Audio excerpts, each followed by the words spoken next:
اعوذ باللہ من الشیطان الرجیم بسم اللہ الرحمن الرحیم اللہم صلی علی سیدنا و مولانا محمد وعلی آلہ واصحابہ وبارک وسلم وصلی علیہ۔ السلام علیکم ناظرین، پروگرام عالم آن لائن کے ساتھ عامر لیاقت حسین حاضر خدمت ہے۔ باہمی اختلافات ہمیں اس مقام پر لے آئے ہیں ناظرین کہ کوئی راستہ سجھائی نہیں دیتا، کوئی حل دکھائی نہیں دیتا۔ ایک اندھیری بند گلی ہے جس میں خوف، سناٹا، خون اور چیخ و پکار ہے۔ نہ واپس پلٹنے کا کوئی راستہ ہے اور نہ ہی آگے بڑھنے کی کوئی راہ دکھائی دے رہی ہے۔ ہمیں راستہ کیوں نہیں دکھائی دے رہا؟ یہ سوال تو قوم کا ہر شہری اپنے آپ سے بھی کر رہا ہے اور شاید ایک دوسرے سے بھی ہم کر رہے ہوں۔ ہر شہری مایوس بھی ہے اور خوفزدہ بھی، اور اسے مایوس اور خوفزدہ کرنے والے بھی بہت ہیں۔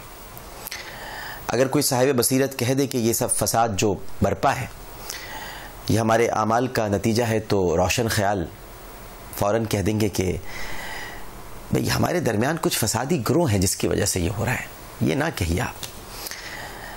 اور اگر کوئی اسے عالمی طاقتوں کا کھیل کہے گا تو کوئی کہے گا کہ نہیں، عالمی طاقتوں کا کھیل نہیں، تو ریاست کی کمزوری ہے، ریاست کمزور ہو گئی ہے ہماری۔ اور کوئی ایسا بھی ہوگا جو کہے گا تو گزشتہ کئی برسوں کی پالیسیوں کا تسلسل ہے جس کی وجہ سے سب کچھ ہو رہا ہے۔ لیکن کوئی یہ نہیں کہتا کہ ہم ایک ایسے وقت میں داخل ہو چکے ہیں، مفتیان کرام میری رہنمائی فرمائیں گے، کہ جس کے بارے میں اللہ تعالیٰ نے سورہ روم کی 41ویں آیت میں ارشاد فرما دیا تھا کہ خشکی اور تری میں فساد برپا ہو گیا، خشکی اور تری میں فساد برپا ہو گیا، اور یہ سب ان کے اپنے ہاتھوں کی کمائی ہے، تاکہ ہم مزہ چکھائیں ان کو ان کے بعض اعمال کا، تاکہ وہ باز آ جائیں۔ یہ جو باہمی دہشت گردی کا عذاب ہے ناظرین محترم، یہ تو ہم پر کئی برسوں سے مسلط ہے، مگر ہماری یہ خوش فہمی ہے، بلکہ دیدہ دلیری ہے، بلکہ سینہ زوری ہے کہ ہم اسے عذاب تصور نہیں کرتے، اور ہماری اس ہٹ دھرمی کی وجہ سے اس عذاب کی شدت میں روز بروز اضافہ ہو رہا ہے، کیونکہ ہم نے اسے عذاب سمجھا ہی نہیں۔ ہم نے تو اسے تسلسل پالیسیوں کا، عالمی طاقتوں کا نتیجہ، فلاں فلاں فلاں، بہت سارے جواز ہیں ہمارے پاس، بڑی جسٹیفیکیشنز ہیں جو ہم پیش کر دیتے ہیں۔ سب ایک دوسرے کو انتقام کا درس دیتے ہیں، سب ایک دوسرے کو شہادت کی منزل دکھاتے ہیں۔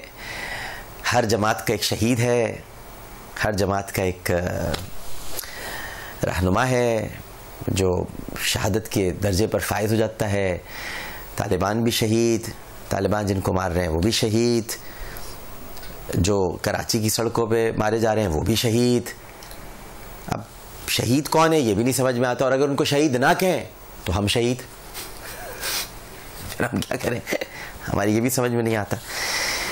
لیکن بھلا ہو شاہد آفریدی کا بھائی، کہ ان سارے حالات میں جس کیفیت سے ہم دوچار ہیں، اللہ کا بڑا نیک بندہ سامنے آیا ہے۔ اب آپ کہیں گے کہ اس میں اتنا بڑا لقب دے دیا ڈاکٹر صاحب نے، نیک بندہ۔ ارے مرجھائی ہوئی قوم کو، جو بالکل مرجھا چکی ہو، جس کی ہر کوپل ٹوٹتی جا رہی ہو، اس پر اگر کوئی محبت کا چھڑکاؤ کر دے اور خوشی اور مسکراہٹ دے دے، اس سے اچھا اللہ کا نیک بندہ اور کون ہوگا؟ تو بھلا ہو شاہد آفریدی کا، بھلا ہو ہماری پاکستانی کرکٹ ٹیم کا، جس نے ہمیں کچھ دیر کے لیے مسکرانا تو سکھا دیا، خوشیاں منانا تو سکھا دیا، ورنہ ہم تو لاشیں اٹھائے جا رہے تھے، اور انہوں نے ہمیں ایک ایسے موڑ پر لا کھڑا کیا تھا کہ ہم اپنوں کو بھی نہیں پہچان پا رہے تھے کہ کون اپنے ہیں کون غیر ہیں۔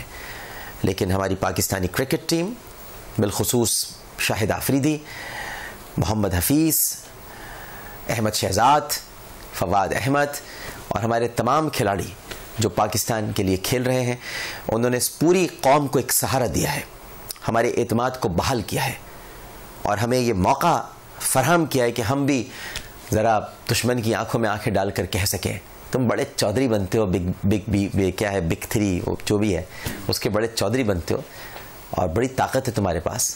ہاں ہمارے پاس طاقت نہیں، لیکن ہمارے پاس جذبہ ہے، ہمارے پاس ایمان ہے، ہمارے پاس لڑنے کا حوصلہ ہے، اور یہ بھی بتا دیا ہماری کرکٹ ٹیم نے کہ 313 ہمیشہ جیتتے ہیں۔ یہ اس فیصلے کو سمجھنا چاہیے جو خدا کا فیصلہ ہے کہ 313 ہمیشہ جیتتے ہیں، چاہے سامنے لاکھوں کا لشکر کیوں نہ موجود ہو، 313 ہونے چاہیے اور ان میں جذبہ ہونا چاہیے۔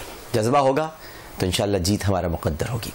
آگے بھی یہی سوچتے ہیں کہ مذاکرات کا عمل بھی پائے تکمیل تک پہنچ ہی جائے, ایک معاملہ کنارے لگ جائے, لیکن اب فوج کو اس میں شامل کرنے کا فیصلہ کیا گیا ہے.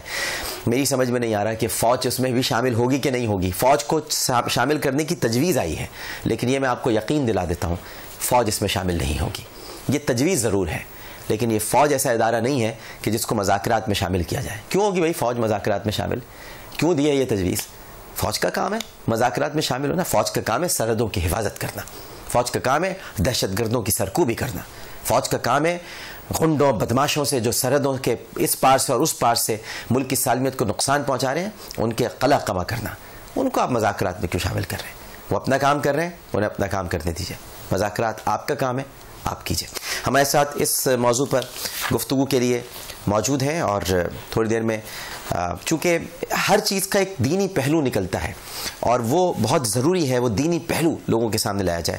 تشریف فرمائیں سربراہ تنظیم المساجد اہل سنت پاکستان, محتمم جامعۃ المصطفیٰ صلی اللہ علیہ وآلہ وسلم رضاویہ, مفتی عابد مبارک صاحب. السلام علیکم. وعلیکم السلام. مزاج گرامی. الحمدللہ, اللہ کا شکر. ان کے ساتھ تشریف فرمائے ہمارے بہت ہی قابل احترام, اور آج انہوں نے ہمیں رونق بخشی ہے, یہاں تشریف لائے ہیں. ان کی بہت محبت, ان کا پیار.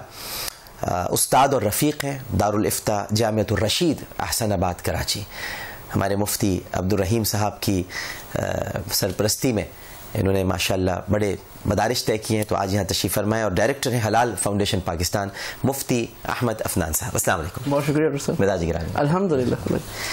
تھوڑی دیر بعد ہمارے ساتھ ٹیلی فون لائن پر موجود ہوں گے ابتسام الہی ظہیر صاحب, ناظم اعلیٰ ضلعی کمیٹی صاحب, اور مولانا حسن ظفر نقوی صاحب. مفتی صاحب کال لے لوں پھر آپ کی طرف. جی السلام علیکم. السلام علیکم. وعلیکم السلام. جناب علی. ڈاکٹر صاحب میں اصغر نیازی بول رہا ہوں میاں والی سے. جناب والا. اچھا سوال یہ ہے میرا عابد صاحب سے ہوگا, مفتی جی صاحب سے, کہ یہ جو ابھی آپ کہہ رہے تھے کہ ہمارے پر خوف طاری ہے, اس کی اصل وجہ ہے کہ ہم قرآن کی حکم عدولی کر رہے ہیں.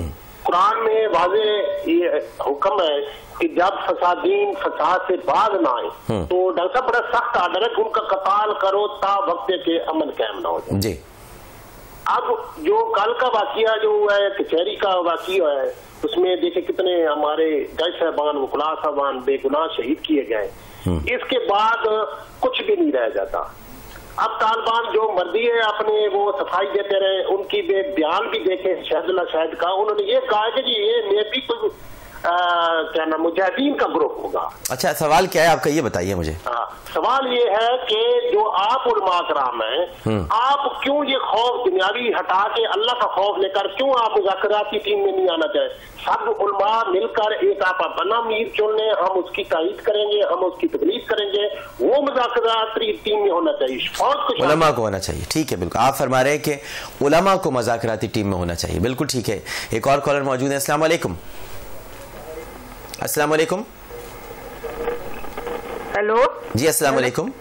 ہیلو. ہاں جی السلام علیکم. جی سوال ہے. جی فرمائیے. دیکھیں کہ میں یہ کہتی ہوں کہ جو ہم استخارہ کرتے ہیں تو وہ ان استخارے کے اندر بعض اوقات نیگیٹو آ جاتا ہے, یعنی یہ کہ بہت برا استخارہ آتا ہے. لیکن اس کے باوجود بھی آج کل کے ماحول اور حالات کے مطابق بعض بچے بچیاں شادی وادی ایسے کام کر لیتے ہیں, تو کیا اس کا عمل کا اثر اس استخارہ کرنے والے پہ اور ان کام کرنے والوں پہ ہوگا یا اللہ تعالیٰ کی طرف سے کیا ہوگا؟ پلیز ذرا تفصیلی روشنی ڈالیں. جی بہتر. جی مفتی صاحب یہ علماء کو مذاکرات میں شامل ہونا چاہیے. بسم اللہ الرحمن الرحیم. سب سے پہلی تو بات یہ ہے کہ عوام اہل سنت یا علماء اہل سنت ملک بھر میں کسی بھی ایسی ٹیم کا حصہ ہی نہیں ہے, نہ ہی حکومت وقت نے یہ ضرورت سمجھی. بس ایک وہ فسادی گروہ جو شروع سے اسٹیٹ کے خلاف یا قائد اعظم کو کافر اعظم کہنے والے یا پاک فوج کو ناپاک فوج کہنے والے, ان کی گردنیں کاٹنے والے, یہ حملے کرنے والے, ان لوگوں سے مذاکرات کے لیے انہی کے سرپرستوں جو ان کو اپنے آپ کو روحانی باپ بھی کہتے ہیں اور دیگر چیزیں, انہی کو آگے کیا گیا ہے. ہم کسی بھی ایسے مذاکراتی عمل کا حصہ نہیں بننا چاہتے کہ جس کا اینڈ جو ہے وہ خراب ہو. ٹھیک ہے, ہاں اگر تعمیری اینڈ ہو, مملکت کو بچانے کے لیے, پاکستان کو بچانے کے لیے, اپنی افواج کو بچانے کے لیے, تو ملک بھر سے اہل سنت یہ قربانی دینے کے لیے تیار ہیں. لیکن ابھی تو حکومت وقت نے ضرورت ہی نہیں سمجھی کہ ہمارے اکابرین کو یا کسی کو اس موضوع پر بلایا جائے یا بات کی جائے. ہم سے رابطہ ہی نہیں کیا گیا, اس لیے وہ بیگانے کی شادی میں عبداللہ دیوانے والی بات ہے کہ ہم بھی پیش کر دیں اپنے آپ کو. تو میرے بھائی آپ کا جذبہ بہت اچھا ہے, دعا کریں کہ ملک میں امن قائم ہو. دوسری بات جو آپ نے کی کہ فوج جو ہے وہ شامل ہو یا نہ ہو, تو ڈاکٹر صاحب یہ تو آپ یہ دیکھیں کہ چڑیا کو مارنے کے لیے 50-60 توپوں کو لایا جا رہا ہے, یوں سمجھیں آپ, یہ تو توپوں کی توہین ہے نا. تو اب وہ جو فسادی گروہ ہے وہ 15, 20, 25, 30 ہزار, 50 ہزار ہوگا, کتنے ہوں گے, اس کے سامنے آپ جو ہے وہ 6 لاکھ ریگولر آرمی اور 6 لاکھ دیگر ایجنسیوں کو ان کو لا کے کھڑا کر دیں. اور وہ جو مذاکراتی ٹیم ابھی حکومتی ہے ان کی تجویز اتنی بوگس آئی, میں تو بڑا حیران ہوا کہ یہ مذاکراتی کمیٹی ختم کر کے وزیر اعظم کو, آرمی چیف کو, ان کو ان دہشت گردوں کے سامنے بٹھا دیں. یعنی کہ اتنا بڑا اسٹیٹ ہے, انتظامیہ ہے, عدلیہ ہے, مقننہ ہے, 18 کروڑ 20 کروڑ لوگ ہیں, ان کو مٹھی پر دہشت گردوں کے حوالے کر دیں آپ. ڈائریکٹ برابری کی سطح پہ مذاکرات, ہم تو اس کو سخت رد کرتے ہیں اور تعزیت کرتے ہیں. جو کچہری میں واقعہ ہوا, جو جج صاحبان, وکلاء, ان سب کے لیے دعائیں مغفرت کرتے ہیں. اللہ رب العزت ان حالات سے جلد از جلد پاکستان کو نکالے, اس کے لیے دعا کرتے ہیں. بالکل صحیح. مفتی افنان صاحب کی طرف بڑھنے سے پہلے حافظ ابتسام الہی ظہیر صاحب اس وقت ٹیلی فون لائن پر ہمارے ساتھ موجود ہیں. السلام علیکم ابتسام صاحب. وعلیکم السلام ورحمۃ اللہ وبرکاتہ. ڈاکٹر صاحب مزاج گرامی, اللہ کا شکر ڈاکٹر صاحب, بڑے دنوں بعد بات ہو رہی ہے آپ سے. جی جی ڈاکٹر صاحب ٹھیک ہیں آپ؟ الحمدللہ الحمدللہ. اچھا یہ بتائیے ابتسام بھائی کہ کیا خیال ہے آپ کا کہ یہ جو تجویز آئی ہے کہ فوج مذاکرات میں شامل ہو, یہ کچھ عجیب سا نہیں لگ رہا؟ فوج کیوں شامل ہو مذاکرات میں؟ حکومت خود کرے, اچھا عمل ہو رہا ہے, حکومت کرے. نہیں, اصل بات یہ میں سمجھتا ہوں کہ اگر یہ اس مقصد کے لیے فوج کو شامل کر لیا جائے کیونکہ سیکورٹی کے معاملات کی دیکھ بھال اس کے ذمہ ہے, تو اس میں قباحت والی بات نہیں ہے. صحیح. لیکن اصل بات یہ ٹارگیٹ تو صرف ایک ہونا چاہیے کہ معاشرے میں امن و امان قائم ہو جائے. اگر وہ فوج کی شمولیت سے قائم ہوتا ہے تب بھی ٹھیک ہے, اگر حکومت کی شمولیت کے ساتھ ہوتا ہے تب بھی ٹھیک ہے. مقصد تو یہ ہے, اس کا تعلق تو نیت کے ساتھ ہے. اگر آپ کی نیت بہتر ہے اور آپ کا ٹارگیٹ ملک میں امن قائم کرنا, تو میں سمجھتا ہوں کہ فوج بھی سامنے آ جائے تو کوئی حرج والی بات نہیں ہے. لیکن اگر حکومت سمجھتی ہے کہ ہم بہتر طریقے سے معاملے کو ڈیل کر سکتے ہیں تو حکومت بھی اس معاملے کو آگے بڑھاتی رہے. لیکن آپ کیا سمجھتے ہیں, فوج شامل ہوگی اس میں, اس تجویز پر؟ میرا ذاتی خیال یہ ہے کہ فوج جو ملک کی بہتری کرے یا ملک کی سیکورٹی کے معاملات کو بہتر بنانے کے لیے حکومت کو تجویز دیتی ہے تو فوج ظاہری باتوں کو قبول کرنے میں کوئی اس کو حرج نہیں ہوگا. اور سیکورٹی کے معاملات پہلے بھی میں سمجھتا ہوں فوج کافی حد تک دیکھتی ہے. فوج کی ذیلی ادارے ISI ہے, IB ہے, MI ہے, یہ سارے کے سارے ادارے فوج کے ذریعے سے چلتے ہیں اور ان کے پاس سیکورٹی سے متعلقہ معاملات ہوتے ہیں. اگر وہ ان معاملات کو لک آفٹر کرتی ہے, دیکھتی ہے, کوئی حرج والی بات نہیں اس میں. جی بہتر, بہت شکریہ ابتسام الہی ظہیر صاحب ہم سے گفتگو کے لیے. مفتی صاحب آپ سے ذرا فقہی کچھ سوالات بھی ہو جائیں. بہن نے بھی پوچھا کہ یہ جو استخارے کا معاملہ ہے, اب کسی نے استخارہ کر لیا, اچھا اس کے بعد جواب تو کچھ اور آیا, لیکن انہوں نے جب وہ جواب بتا دیا یا وہ اشارہ بتا دیا تو لڑکی نے یا تو اپنی پسند کی شادی کر لی, اس نے اہمیت نہیں دی. ان کا یہ تھا کہ وہ جس نے استخارہ کیا ہے کیا وہ اس کو گناہ ہوگا, یا جس نے کر لیا یہ عمل اس کو؟ بسم اللہ الرحمن الرحیم, نحمدہ و نصلی علی رسول کریم. پہلی بات تو ڈاکٹر صاحب یہ ہے کہ استخارے کا جو عام سنت طریقہ ہے جو رسول اللہ صلی اللہ علیہ وسلم نے سکھایا ہے کہ وہ جس آدمی کا خود مسئلہ ہے وہ خود کرے. اچھا, تو حدیث میں ہے علمنا رسول اللہ صلی اللہ علیہ وسلم, رسول اللہ نے ہمیں سکھایا کہ ایسے استخارہ کرو, 2 رکعت نماز پڑھو, یہ دعا پڑھ کے خود کر لیں. تو بہتر اور سنت طریقہ تو یہ آدمی خود ہی استخارہ کرے. اچھا, استخارے کے بعد جو اشارہ ہوتا ہے وہ کوئی ایسی قطعی چیز نہیں ہوتی جیسے قرآن و حدیث کی آیت ہو گئی. وہ یا تو خواب ہوتا ہے یا معاملے میں رکاوٹیں پیدا ہونی شروع ہو جاتی ہیں یا نہیں ہوتی. اب یہ اشارے ہیں. اچھا, خواب کے معاملے میں عجیب مسئلہ ہے کہ خواب کبھی کبھی ایسا بھی ہوتا ہے کہ جس نے تعبیر بتائی, پتہ نہیں صحیح بتائی غلط بتائی. بعض علماء کا یہ بھی قول ہے کہ خواب تعبیر بتانے والے کے مطابق ہو جاتا ہے, اور حضرت یوسف علیہ السلام کے قصے سے اس کا بھی اشارہ ملتا ہے. تو اس اشارے پر چلنا کوئی فرض واجب نہیں ہے. جو استخارے کے نتیجے ملے وہ اشارے کے بعد اصل اس آدمی کو جو صاحب حال ہے, جو خود جس کو پرابلم ہے, جو کر رہا ہے, وہ اپنے دل کو دیکھے. کیونکہ استخارے کا مطلب اللہ اللہ سے مشورہ ہے. بالکل. اب اللہ سے مشورہ کر کے اگر اس کو واضح پتہ لگتا ہے کہ اللہ اس طرف کہہ رہا ہے تو اس کو وہی کرنا چاہیے. اگر وہ یہ نہیں کرتا یا نہیں کرتی تو اس یہ ایسے ہوگا کہ اللہ کے مشورے کو وہ ہٹا رہے. باقی آپ نے بات کی اگر کسی اور نے استخارہ کیا ہے اور وہ استخارہ جس کے لیے کیا گیا ہے وہ اس کی مخالفت کرتا ہے تو استخارہ کرنے والے کے اوپر کوئی کام نہیں, اس نے تو للہ. اچھا, ایک سوال اٹھتا ہے مفتی صاحب کہ میری رہنمائی فرمائیے گا کہ جیسے ہم استخارہ ہوا اور مشورہ ہوا, ظاہر ہے کہ آپ نے, اور یہ بہت بڑی بات ہے کہ آپ پروردگار سے مشورہ کریں, پھر اللہ کا مشورہ تو حکم ہو گیا, وہ ایک طریقے سے آپ کے سامنے حکم آیا.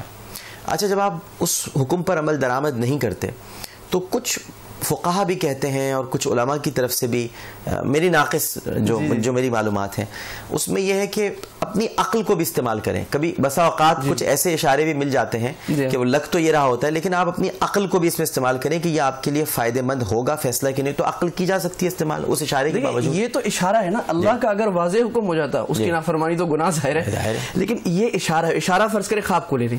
اب خواب کے بارے میں علماء کا متفقہ اجماع ہے کہ خواب سے کوئی حکم ثابت نہیں ہوتا, کوئی حکم منع نہیں ہوتا, یہ ایک اشارہ ہوتا ہے. یعنی اشارے کو ہم حکم نہ سمجھیں. نہیں, یہ اللہ کا ایسا قطعی حکم نہیں جیسے قرآن حدیث میں آ گیا یا فقہ کو بھی مسئلہ ہو گیا کہ فرض ہے واجب ہے, یہ اشارہ ہے. لیکن اس اشارے میں اگر صاحب حال کو خود پتہ لگ رہا ہے کہ اللہ کا اشارہ اس طرف ہے کہ یہ کام نہ کرو تو نہیں کرنا چاہیے, نہیں کرنا. اگر کرے گا تو یہ بہت نامناسب بات ہے. ٹھیک ہے, بالکل صحیح.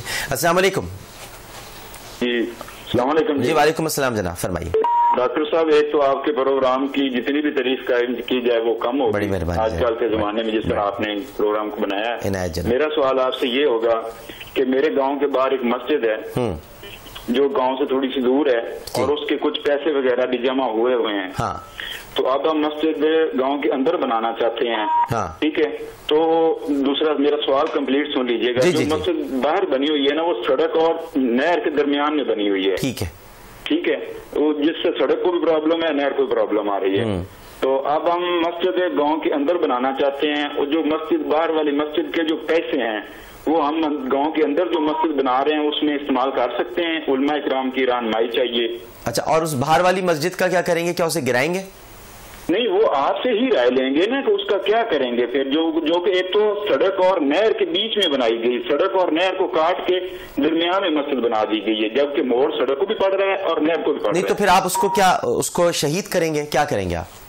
جی آپ کی ہی رہنمائی چاہیں گے. اچھا ٹھیک ہے, بس صحیح. میں یہی پوچھنا چاہ رہا تھا کہ آپ یہ بھی آپ ہم سے سوال کر رہے ہیں. ایک تو پیسوں کا بھی پوچھ رہے تھے آپ کہ جو اس مسجد کے پیسے ہیں وہ ہم اندر مسجد بنانے میں لگا لیں, اور پھر اس کی شہید کرنے کے حوالے سے بھی آپ پوچھنا چاہ رہے ہیں. بالکل جی, اس کا کیا اسٹیٹس ہو جبکہ وہ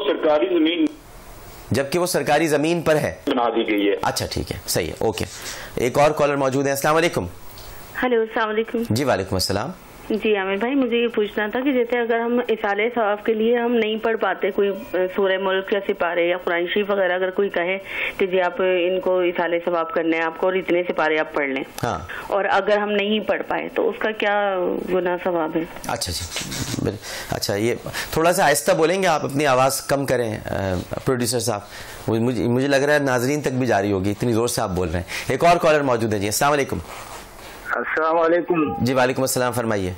جی میں کراچی بات کر رہا ہوں, معصوم خان میرا نام ہے. جی, اور میرا ایک دوست ہے, اس نے مجھے ایک ویڈیو بتایا تھا طالبان کا.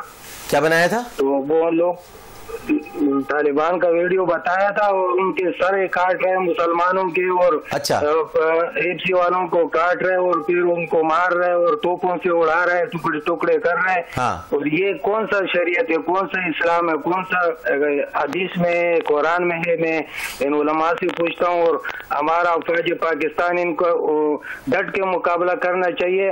ہم لوگ ان کا ساتھ ہے اور ہم لوگ بھی قربانی کے لیے تیار ہے. پورا قوم, ہمارا پورا وزیرستان اور پورے پٹھان قوم ان کے ساتھ تیار ہے, ہمارے فوج کے ساتھ. جی ٹھیک ہے, جی بہتر. ایک وقفہ لینے کے لیے جا رہے ہیں, وقفے کے بعد حاضر ہوں گے. سوالات ہیں اور مفتیان کرام ہمارے ساتھ ہی موجود ہیں, لیکن پہلے وقفہ. السلام علیکم ورحمۃ اللہ.